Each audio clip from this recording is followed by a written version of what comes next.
안녕하십니까. 계명대학교 동산병원 심장내과 김인철입니다. 이번에 2021년 대한심혈관 약물치료학회 추계학술대회에서 발표할 수 있는 기회를 가지게 되어서 영광으로 생각합니다. 아쉽게도 제가 개인적인 사정으로 직접 참석을 하지 못하고 녹화 방송으로 대신하는 점 양해 말씀 부탁드리겠습니다. 제가 말씀드릴 내용은 HEPF의 새로 바뀐 부분들, 최근 가이드라인이 업데이트되었고 거기서 특히 약물적인 부분에 좀 포커스를 해서 HEPF에 대해서 말씀드리겠습니다.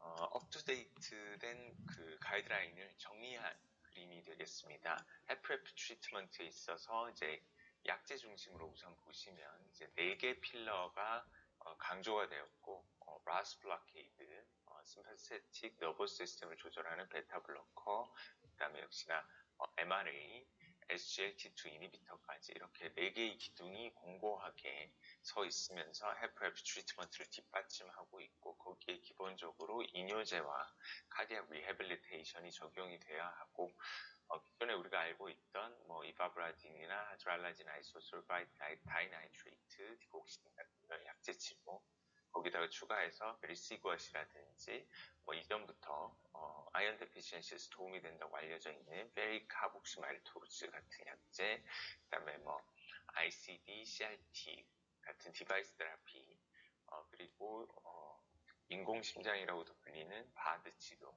하트 트랜스플란테이션, 그리고 마이트랄 클립 또는 티어라는 이런 치료들이 HEPF에서 우리가 적용할 수 있는 다양한 치료 방법이 되겠습니다.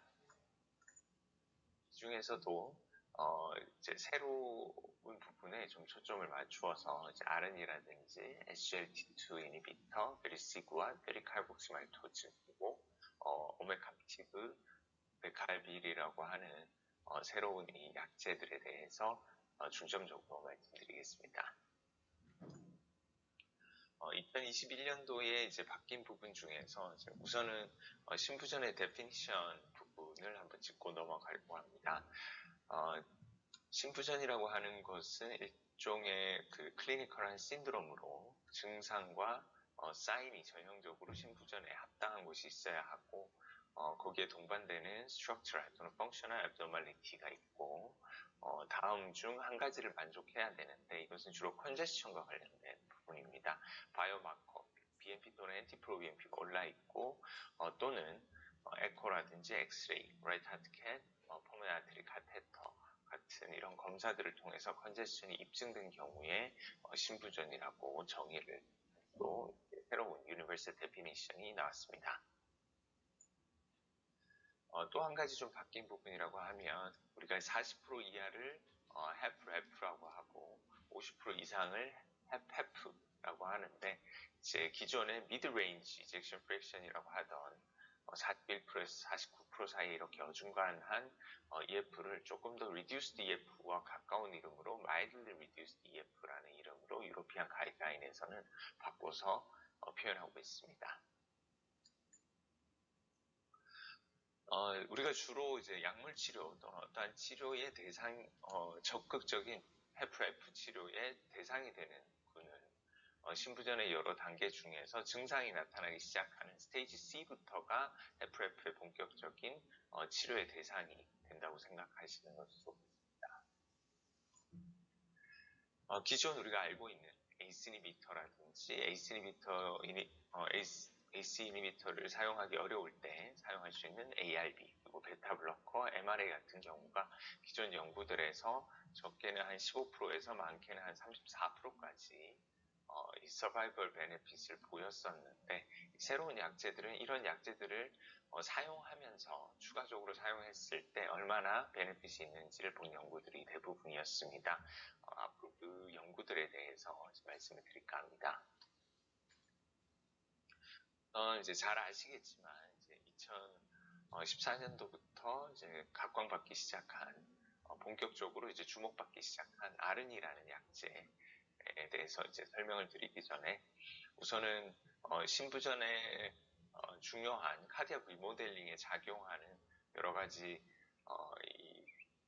그 시스템들을 한번 살펴보겠습니다. 우선은 이제 심파세틱 너버스 시스템이 심부전에서 항진이 되면서 장기적으로는 심장에 부담을 주게 되고 뭐 베이소 컨스트릭션이라든지 뭐 카디악 리모델링, 파이브로시스, 엔도텔리얼 디스펑션 같은 것들을 이제 유발할 수 있는 것으로 우리가 알고 있고, 이 심파세틱 너버스 시스템을 이제 줄이는 것이 베타 블로커, 라스 시스템을 줄이는 것이 이제 ACE 이니비터나 ARB 또는 MRA가 되겠습니다.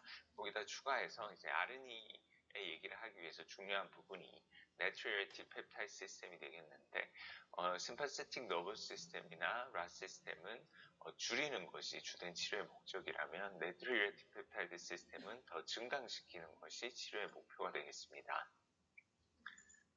그래서 이제 여기에서 설명하고 있는 RN이라고 하는 약제는 기존의 발사탄이라고 하는 라스 블로케이드와 거기다 추가해서 네트리레틱 펩타이드 시스템을 증강시킬 수 있는 사쿠비트릴이라는 약제가 복합적으로 작용을 해서 베소다일레이션, 카디악 파이브로시스, 하이퍼트로피를 줄이는 효과, 그 다음에 나트리레시스, 다이레시스를 좀 증가시키는 효과, 이러한 여기에 기술된 효과 이외에도 뭐 안티인플라마토리라든지 뭐 다양한 기전적인 부분에서 심부전에서 도움이 될 수 있는 부분이 있습니다.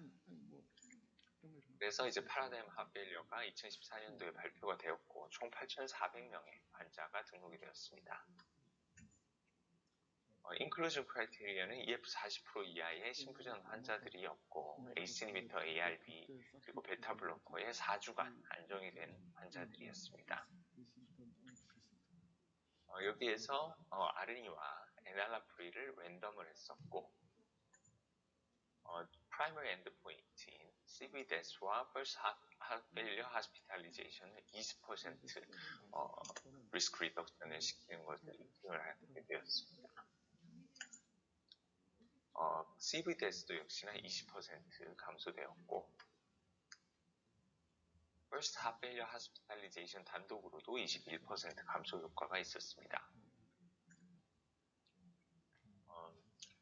다음으로 SGLT2 이니비터는 proximal convoluted tubule에 SGLT2 이니비터가 작용을 해서 글루코즈와 소듐의 리업sorption을 줄이게 됨으로 인해서 urinary glucose excretion과 natriuresis 그리고 그에 따른 osmotic diuresis를 유발시킵니다. 그래서 소변으로 당과 소듐과 물을 바깥으로 버리게 만드는 효과를 가지고 있어서 쉽게 말하면 심부전에서 이제 볼륨을 바깥으로 내보내는 역할, 그리고 또 당뇨병 환자들에서 이 혈당을 낮춰주는 효과를 가지게 됩니다. 처음에는 당연히 당뇨병 약제로 개발이 되었지만 심부전에서 이제 도움이 되는 여러 가지 아웃컴들이 나옴으로 인해서 심부전에 포커스를 맞춘 연구들이 발표가 되게 되었습니다.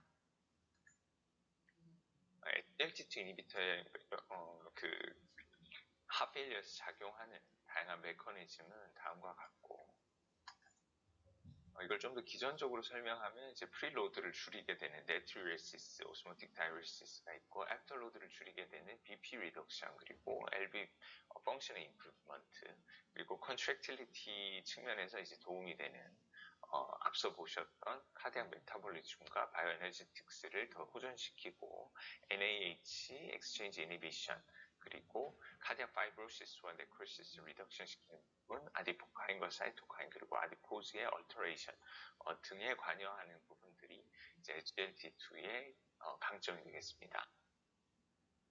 다파 핫페일리어 트라이얼은 2019년도에 이제 발표된 연구가 되겠고 해프레프에 포커스를 맞췄습니다.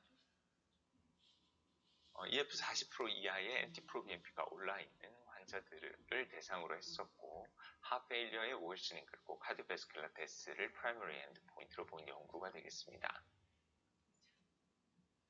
베이스라인에서 대부분 우리가 알고 있는 기존의 약제들은 충분히 사용을 하고 있었던 환자들이 포함이 되었고 프라이머리 컴포짓 아웃컴을 보시면 다파글리플로즈는 CV death, heart failure hospitalization, urgent heart failure visit의 컴포짓 아웃컴을 약 한 26% 정도 감소시키는 효과가 있었습니다. worsening heart failure 이벤트와 cardiovascular death 단독으로도 통계학적으로 유의하게 20% 가까이 또는 30% 가까이 감소시키는 효과를 보여주었습니다. 이 효과는 비단 당뇨병이 있는 환자뿐만이 아니라 당뇨병이 없는 환자에서도 효과가 있었고 그렇기 때문에 그 후속편으로 또 Emperor Reduced Trial이라고 해서 엠파글리플로진에서 이제 카디오베스쿨라 그리고 리날 아웃컴을 보는 연구가 또 뒤이어 발표되게 되었습니다. Emperor Reduced Trial은 엠파글리플로진과 이제 플라시보를 역시나 비슷한 다파글리플로진과 다파 핫페일리오와 비슷한 그 연구 디자인으로 진행이 됐었습니다. EF는 40% 이하의 환자들이었고 프라이머리 엔드포인트는 역시나 CVDS와 핫페일리오 하스피탈리제이션을 보았습니다. 인클루전 크라이테리아는 말씀드린 바와 같고 단지 NT-proBNP를 조금 더 층화해서 NT-proBNP가 낮은 환자에서 EF가 낮은 환자에서는 NT-proBNP의 기준을 조금 더 낮게 보았고 EF가 조금 더 프리저브가 어느 정도 되어 있는 환자들에서는 NT-proBNP 기준을 조금 더 높게 잡았다는 것이 특징입니다. 베이스라인 캐릭터리스틱스는 다파 페일리어에서와 같이 라스 블라케이드라든지 MRA 그리고 베타 블로커를 기존 연구들처럼 충분히 사용하고 있었던 환자들이었습니다. 약 한 1800명씩 양분에 포함이 되었는데 엠파글리플로진은 플라시보 대비해서 25% 정도의 relative risk reduction을 보여주었습니다. subgroup analysis에서도 대부분 어떤 층화를 하더라도 대부분에서 베네핏을 보여주었고 역시나 당뇨병의 유무와 상관이 없이 베네핏을 보여주었습니다. 그래서 ACE 인히비터, 베타 블로커, MRA와 같이 다파글리플로진과 엠파글리플로진은 클래스 1A로 가이드라인에서 강력하게 레코멘드하는 FF의 4필라 중에서 당당하게 한 약제가 되었고 사쿠비트릴 발사탄 역시 클래스 1으로 레코멘드를 하고 있습니다. 다음으로 말씀드릴 약제는 솔루블 구아닐레이트 사이클레이스 스티뮬레이션과 관련된 약제가 되겠습니다. 이 약제는 NO와 CGMP 패스웨이를 리스토어 시키는데 도움을 주게 되는데 신부전이 있는 환자에서는 옥시더티브 스트레스와 엔도텔리알 디스펑션에 의해서 이런 패스웨이가 감소하게 되고 그럼으로 인해서 카디악 리모델링 그리고 엔도텔리알 디스펑션 그리고 리날 디스펑션들을 유발하게 되고 이 시스템을 더 증강시키는 것은 카디악 리모델링을 억제하고 엔도텔리알 디스펑션을 호전시키고 리날 펑션을 호전시키는 효과를 기대할 수 있습니다. 이 약제를 사용한 연구가 빅토리아 연구가 되겠습니다. 베리시구앗이라고 하는 약제를 헤프레프에서 사용한 연구가 2020년 5월에 NEJM에 발표가 되었습니다. 빅토리아 스터디 디자인은 LVF 45% 미만의 환자고 호흡곤란이 있는 환자들 중에서 최근에 하펠리어 하스피탈리제이션을 경험했던 환자들, 그러니까 비교적 하펠리어 악화를 최근에 하펠리어 악화를 경험했었던 환자를 대상으로 한 연구가 되겠습니다. 베리시구앗을 2.5mm부터 시작해서 10mm까지 타이트레이션 하여서 사용을 했고 플라시보와 비교하였습니다. 총 연구 기간은 36개월 정도 보았고 프라이머리 엔드포인트인 CVDS와 하펠리어 하스피탈리제이션을 4.2% 감소시키는 효과를 보여주었습니다. 앞서 보신 그 약제들과는 좀 달리 한 4.2%라는 비교적 좀 적은 정도의 리스크 리덕션을 보였지만 기존에 이제 충분한 표준 치료를 사용하고 있었던 환자들이고 최근에 신부전 악화를 경험했던 환자들이라서 아마도 조금은 모디스트한 효과가 보여진 게 아닌가 생각이 됩니다. 또한 이 세컨더리 아웃컴이 카디오바스큘러 데스라든지 하필 하스피탈리제이션 단독 이벤트에서는 통계학적으로 조금은 마지널한 또는 유의함을 보이지 못하는 그런 효과를 그런 결과를 나타냈습니다.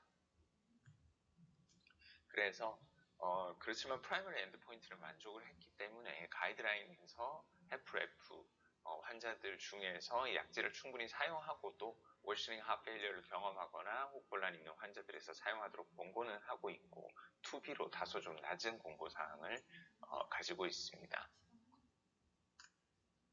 다음은 이제 Affirm Acute Heart Failure 연구를 좀 살펴보겠습니다. 이것은 페리칼복시 말토즈를 사용한 연구가 되겠고 아연 데피션시가 있는 FF 환자들을 acute decompensated admission 된 하페일리어 환자들을 대상으로 한 연구가 되겠습니다. 이 연구에서 이제 프라이머리 엔드 포인트는 약 한 21% 정도 이제 리덕션 시키는 것으로 보이지만 이제 통계학적으로 유의할 차이는 보이지 못했고 토탈 하페일리어 하스피탈리제이션에 있어서는 p-밸류가 유의하게 차이가 났고 한 26% 정도의 리스크 리덕션을 보였습니다. IV 아이언을 사용하는 이제 가이드라인 다음과 같고 페리틴이 낮거나 페리틴이 보더라인으로 낮더라도 T 세츄레이션이 20% 미만인 환자들에서는 우리가 IV 아이언 트리트먼트를 권고하고 있습니다. 다음은 오메캄팁 메칼빌이라고 하는 약제인데 이 약제는 마요신을 스테빌라이즈 시켜서 더 많은 마요신 헤드가 액틴에 붙어서 강하게 스트로크를 할 수 있도록 도와주는 약제입니다. 보시는 것처럼 이제 마요신 헤드가 액틴에 붙어서 이제 스트로크, 심장의 수축 기능을 도와주게 되는 수축 기능에 작용을 하게 되는데 오메캄티브 메칼비를 사용하면 더 많은 헤드들이 액틴에 붙을 수 있습니다. 이것은 흡사 줄다리기를 할 때 더 많은 사람들이 이제 붙어 있는 것처럼 오메캄티브 메칼비를 마요신 헤드가 액틴에 더 많이 붙을 수 있도록 도와주고 있습니다. 역시나 NEJM의 2021년도에 이제 발표가 된 연구이고 EF 35% 이하의 크로닉 하페일리어 증상이 있는 환자들에서 오메캄티브 메칼빌과 플라시보를 랜덤하였습니다. 36개월 기간 동안 통계학적으로 유의하게 프라이머리 아웃컴인 하페일리어 하스피탈리제이션과 CV 데스를 줄여주었습니다. 이 약제는 아직까지 이제 라이센스를 받지는 못했지만 승인을 받지는 못했지만 향후 미래에 이 효과를 인정받아서 사용할 수 있을 것으로 기대하고 있습니다. 미국 가이드라인에서는 다음과 같이 이제 약제의 권고사항을 얘기를 하고 있고 아르니 같은 경우에 조금 더 권고사항을 높게 보고 ACE 이니비터 ARB보다는 조금 더 먼저 사용하고 좀 선제적으로 사용할 수 있도록 강조하고 있다는 점이 좀 특이사항이 되겠습니다. 그 이외에 사용할 수 있는 약제의 용량과 맥시멈 도수는 유로피안 가이드라인의 최신 버전을 참조하시면 다음과 같이 아실 수 있습니다. 베타블록과 mRA SGLT2 이니비터에 대한 내용도 다음과 같이 잘 나와 있습니다. 그 외에 다이레틱스라든지 우리가 앞서 말씀드린 새로운 약제들에 대해서도 도수는 참조하시면 되겠습니다. 마지막으로 정리를 하면 FF의 약제 치료에 있어서 4필라가 중요합니다. 그다음 새로운 약제로 페리스구안, 페리칼복시말토즈, 오메캄티브 메칼빌에 대해서 말씀드렸고 그 외에는 디지즈 스페시픽한 트리트먼트를 할 수 있습니다. 이상 경청해 주셔서 감사합니다.